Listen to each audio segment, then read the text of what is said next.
बहनों, शादी जिंदगी का सबसे बड़ा फैसला होता है, लेकिन अफसोस ये है कि बहुत सी लड़कियां शादी से पहले सिर्फ कपड़े, गहने और सजावट की तैयारी करती हैं। असली तैयारी वो है जो शादी के बाद आपकी पूरी जिंदगी आसान भी बना सकती है और मुश्किल भी। आज हम जानेंगे वो 5 इस्लामिक उसूल जो हर लड़की को शादी से पहले जरूर पता होने चाहिए। शादी का असली मकसद समझना। शादी सिर्फ मजे और दिखावे का नाम नहीं है। अल्लाह ताला ने शादी को सुकून, रहमत और मोहब्बत का जरिया बनाया है। कुरान में आता है, और उसकी निशानियों में से है कि उसने तुम्हारे लिए तुम्हारी ही जात से जोड़े बनाए ताकि तुम उनके पास सुकून पाओ। तो बहनों, याद रखो, शादी का असली मकसद है दीनी सफर में साथी पाना, न कि सिर्फ दुनियावी मजे। दीनी तालीम को अहमियत देना। बहुत सी लड़कियां सोचती हैं कि शादी के बाद सीख लेंगे, लेकिन शादी के बाद जिम्मेदारियां बढ़ जाती हैं। अगर आप पहले से नमाज, कुरान पढ़ना और बुनियादी दीन सीख लेती हैं, तो शादी के बाद घर संभालना आसान हो जाता है।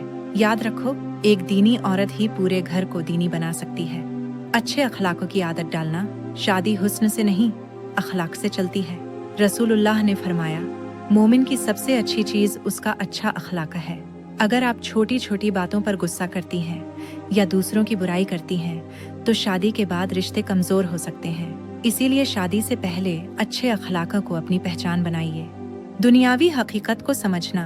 बहुत सी लड़कियां शादी से पहले सोचती हैं कि उन्हें बड़ा घर, कार और बहुत सारी सहूलियतें मिलेंगी, लेकिन हर मर्द अपनी हालत के हिसाब से खर्च करता है। इस्लाम कहता है, अल्लाह किसी पर उसकी ताकत से ज्यादा बोझ नहीं डालता। तो शादी से पहले अपने आप से वादा करो कि मैं अपनी चाहत को अपनी जरूरत से ऊपर नहीं रखूंगी। शादी को इबादत समझना। बहनों, जब आप अपने शौहर की शरीयत के दायरे में आज्ञा मानती हैं, बच्चों की परवरिश करती हैं और घर संभालती हैं, तो ये सब भी इबादत है। इसलिए शादी को सिर्फ रिश्ता मत समझो, शादी को इबादत समझो। जब नियत इबादत की होगी तो मुश्किल आसान लगेगी और कुर्बानी मीठी लगेगी। नतीजा। तो बहनों, ये 5 उसूल हैं। नंबर 1, शादी का असली मकसद। नंबर 2, दीनी तालीम। नंबर 3, अच्छे अखलाक। नंबर 4, दुनियावी हकीकत को समझना। नंबर 5, शादी को इबादत मानना। अगर आप ये बातें अपनाएंगी तो इंशाअल्लाह आपकी शादी सिर्फ एक रिश्ता नहीं, बल्कि जन्नत का रास्ता बन जाएगी। अगर ये बातें आपको अच्छी लगीं तो इसे और बहनों तक पहुंचाइए। अभी शेयर कीजिए। और अगर आप ऐसी और दीनी बातें सुनना चाहती हैं तो चैनल को सब्सक्राइब कीजिए और इस मुहिम में शामिल हो जाइए, ताकि हम सब मिलकर दीन और दुनिया दोनों का सफर आसान बना सकें।